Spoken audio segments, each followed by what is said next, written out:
안녕하세요. 자, 우리 이제 수능이 정말 코앞으로 다가왔네요. 일주일밖에 안 남았어요.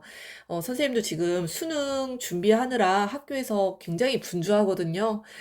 수능 전에도 여러분들 도움될 수 있는 영상 조금이라도 더 올려보려고 노력해 보겠습니다. 자, 오늘 수능 완성에 실려 있는 이육사의 교목이라는 작품을 같이 공부하려고 갖고 왔는데요. 일단 작가 이육사. 우리 이육사랑 이렇게 또 우리 같이 또 중요한 작가 누구 있죠? 윤동주. 그렇죠. 우리가 현대시를 공부할 때 빼먹을 수 없는 작가가 이육사와 윤동주입니다. 그중에서도 이제 이육사 시인의 시가 이번 연계 교재에요. 수능 특강에도 실려 있고 뭐였어요? 공부했던 거 빨리 떠올려 보세요. 기억 안 나요? 안 되는데. 수능 특강에 노정기라는 작품이 실려 있습니다. 노정이라는 게 그동안 쭉 내가 겪어왔던 그 길을 얘기하는 거예요. 그래서 정말 험난했던 그런 길. 노정기라는 기록, 이 기가 기록이라는 뜻이었거든요. 그래서 노정기라는 작품을 수능 특강에서 우리가 이미 공부를 했습니다. 자, 그래서 두 작품이나 연계 교재에 실려 있기 때문에 선생님이 이 이육사 시인의 시를 정말 찍고 싶었어요. 그래서 이번에 준비를 했고요.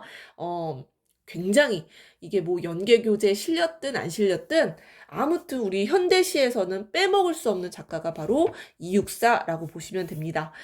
그런데 선생님의 뭐 개인적인 생각일 수도 있지만 이육사는 사실 시인이라기보다는 독립운동가에 가까운 분이에요. 그쵸?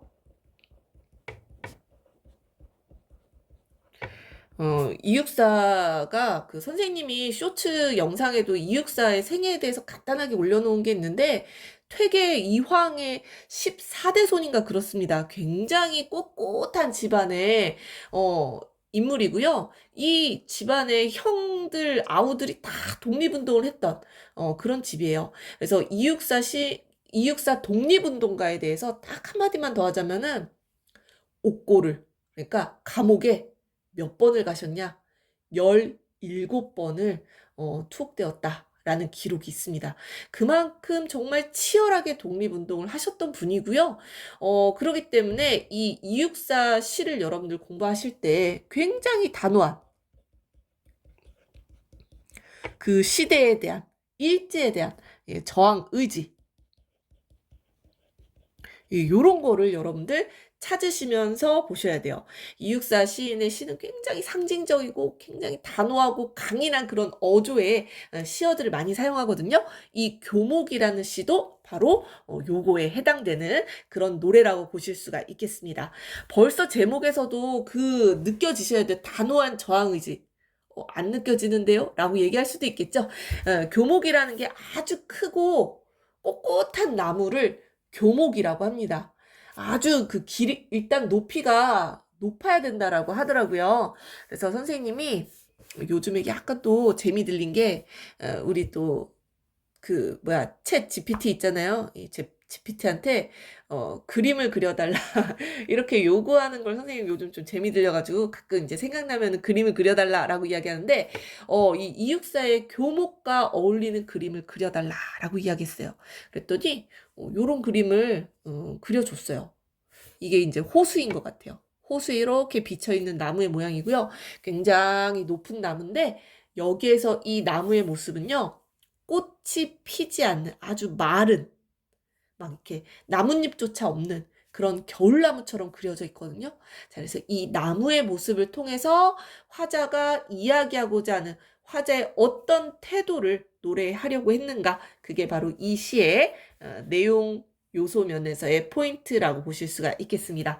자, 시가요. 그렇게 막 꼬아놨거나 막 어렵거나 막 길거나 그러진 않습니다. 자, 선생님이랑 같이 한번 보도록 할게요.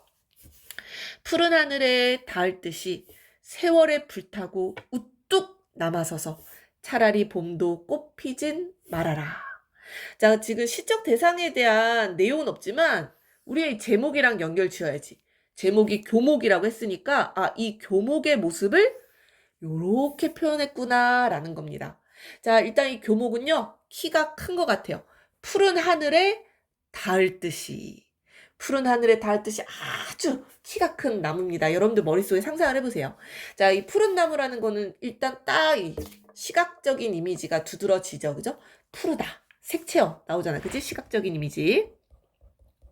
그리고 이 푸른 하늘에 닿을 듯이 서 있단 말이에요. 이 나무가 바로 지향하는 지점이 바로 하늘이라는 거죠. 그래서 푸른색의 어떤 심상, 그리고 하늘이라는 공간. 아, 이 공간은 화자가 지향하는 공간이구나. 긍정적인 공간이구나. 아, 이상과 염원의 공간이구나. 요렇게 여러분들 해석하실 수 있는 겁니다. 아무튼 긍정적인 시어가 하나 나왔고요. 자, 그래서 이 하늘에 닿을 듯이 나무가 서 있는데요. 세월에 불탔어요. 우뚝 남아서서. 자, 세월에 불탔다. 이건 좀 좋은 것 같아요? 나쁜 것 같아요? 세월에 불탔다라는 거는 별로 좋지 않은 것 같아요. 자, 바로 시적 상황이죠. 시적 상황은 좋지 않다라는 것을 우리가 눈치를 채셔야 됩니다. 부정적인 상황이고요. 이 나무가 그동안 보내왔던 그 세월이 굉장히 어떤 시련과 고난의 시간을 견뎌왔구나라는 것을 우리가 추측해 볼 수가 있는 거죠. 선생님이 아까 수능 특강에 어떤 작품이 실려 있다고 했죠? 이육사의 노정기가 실려 있다라고 했죠? 그 노정도 굉장히 힘들었던 고난의 여정이었어요. 세월에 불타고 그동안 겪어왔던 나무의 시련과 고난, 그 시대 상황이랑 연결 지어 보세요. 이육사 시인 바로 30년대 말 40년대에 시를 쓰셨던 분입니다. 그죠? 일제강점기라고도 볼 수 있겠죠. 자, 우뚝 남아서서. 자, 여기서 선생님이 설명하고 싶은 건 두 가지인데요. 일단 남아 서 있다. 서 있다. 이 나무가 뭔가 위로 쭉 하늘에 닿을 듯이 서 있는 모습? 상승적 이미지가 머릿속에 그려지셔야 되고요. 이 시의 묘미는 요런 부사어를 굉장히 잘 사용했다라는 겁니다. 여러분들 생각해보세요. 욕이 없다 생각해봐봐. 세월에 불타고 남아서서. 시가 뭔가 밋밋해. 그지? 우뚝 남아서서. 요런 부사어를 사용해 줌으로써 뭔가 더 강조하는 거죠. 어떤 강조? 단호함, 의지, 신념 이런 것들을 강조하는 강한 의미를 전달하는 부사어를 사용하고 있다.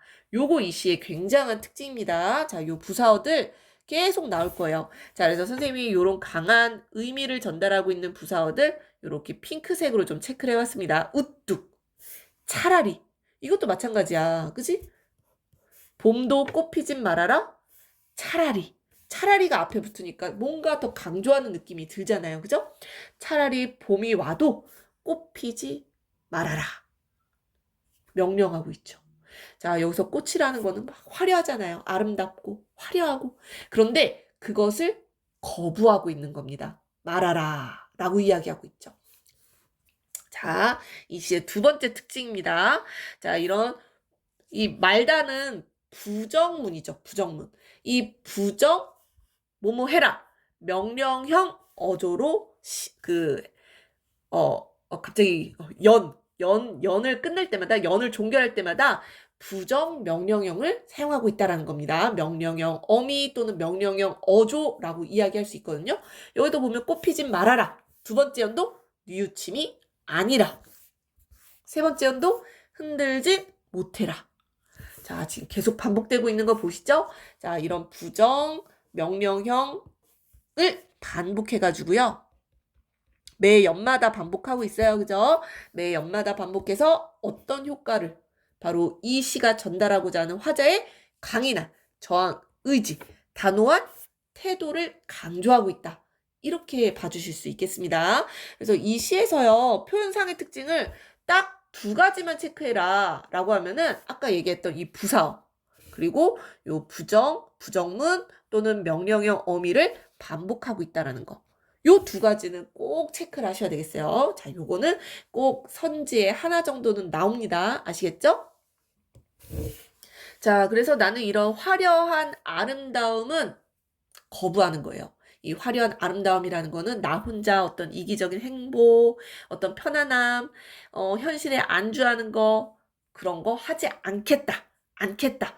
부정문을 사용했으니까 않겠다라는 의지를 드러내고 있습니다. 자, 첫 번째 연 해석되셨나요? 현실에 굴할 수 없는 그런 강인한 저항 의지를 이야기하고 있는 겁니다.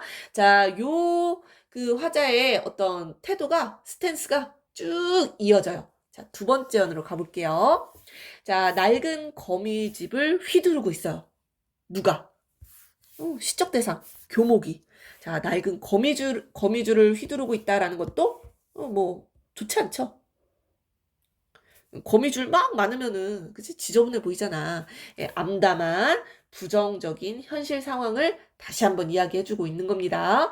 자, 낡은 거미집을 휘두르고 있고요. 그럼에도 불구하고 끝없는 꿈길에 혼자 설레고 있어요, 이 나무가. 이 나무는 사실 화자의 모습을 투영한 대상인데요. 끝없는 꿈길을 설레고 있다. 사실 설레이다. 이거는 시적 허용입니다. 원래 표준어는 맞춤법에 의하면 설레답니다. 설레다. 그래서 이거 뭐 그냥 TMI인데 아이스크림 중에 설레임 있잖아요. 이거 맞춤법 틀린 거지 사실.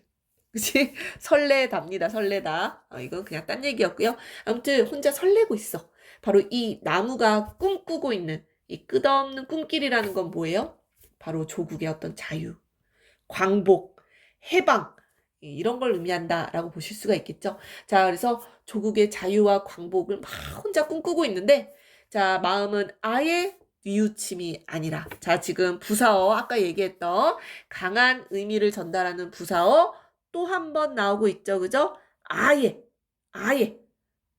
이 뒤에 오는 이런 부정문을 강조해주는 효과가 있잖아. 뉘우침이 아니래요. 나는 뉘우침, 후회하지 않겠다. 후회 없는 삶을 살아가고 있다. 라는 얘기입니다. 그래서 내가 지금까지 조국의 광복과 해방을 위해서 선택해온 것들, 내가 쭉 해왔던 것들에 대해서 후회하지 않는다. 후회가 없다. 라는 강한 결의를 보여주는 것이다 라고 보실 수가 있을 것 같아요. 그래서 화자는 신념에 따라 살아가고 있는 인물이고요. 뉘우침이 없어요. 바로 후회가 없는 삶을 살아가고 있다 라는 얘기입니다. 자, 세 번째요. 검은 그림자가 쓸쓸하며. 자, 이것도 부정적이지.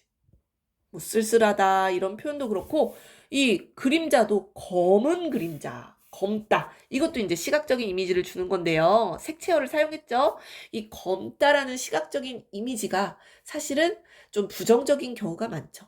그래서 이 검은 그림자, 뭐 낡은 거미지, 세월에 불탔다 지금 쭉 이어지고 있는 그런 암울한 시대 상황에 대해서 얘기를 하는 겁니다.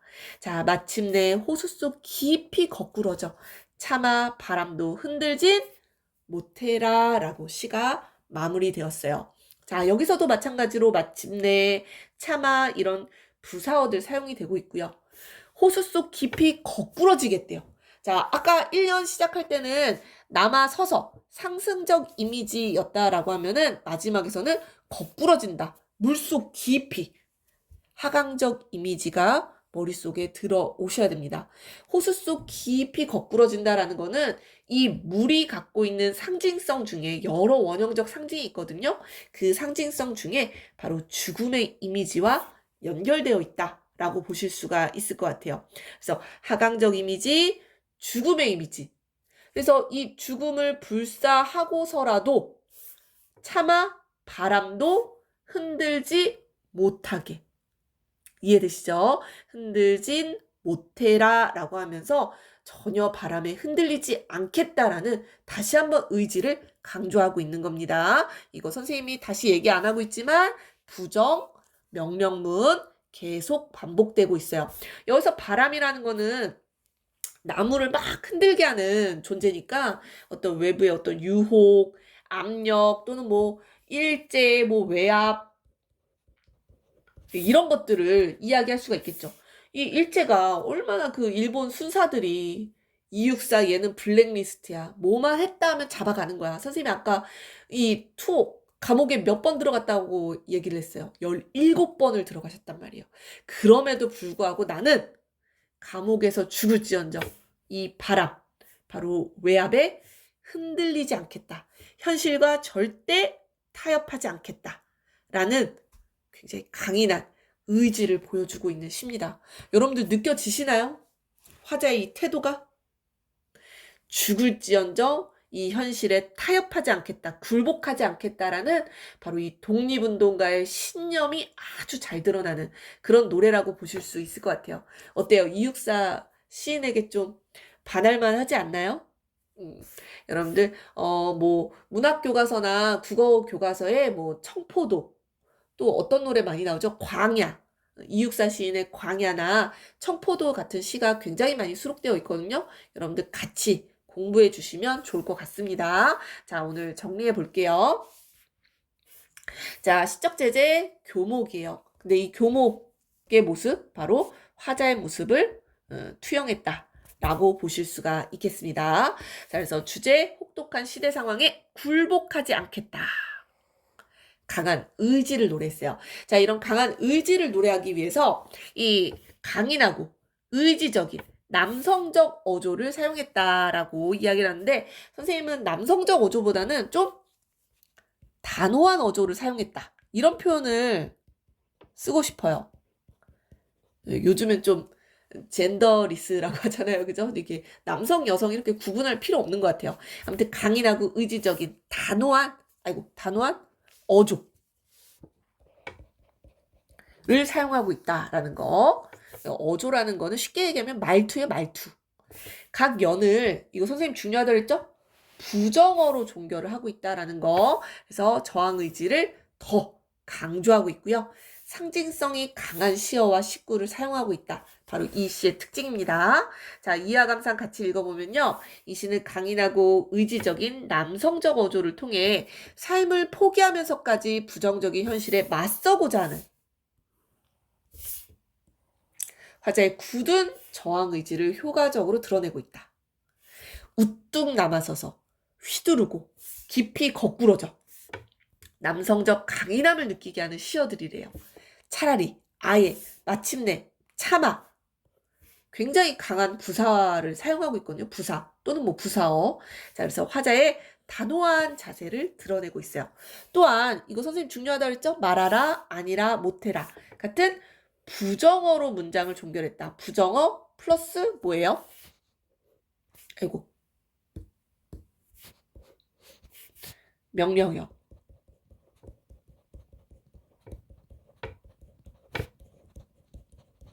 명령형 어미 문장을 종결해가지고요. 당시 암담한 일제강점기 현실에 비굴하게 순응하지 않고 저항하겠다라는 굳은 의지를 드러내고 있다. 의지라는 말을 지금 몇 번을 했는지 모르겠어요. 수업을 하면서, 그죠? 자, 의지만 한 뭐 15번 얘기한 것 같은데. 자, 그만큼 굉장히 강한, 꼿꼿한 어떤 지사의 모습을 노래하고 있는 시가 바로 이육사의 교목이었습니다. 혹시나 수능에 이육사 시인의 다른 시들이 나온다라고 해도 여러분들 꼭 기억을 해주시면 돼요.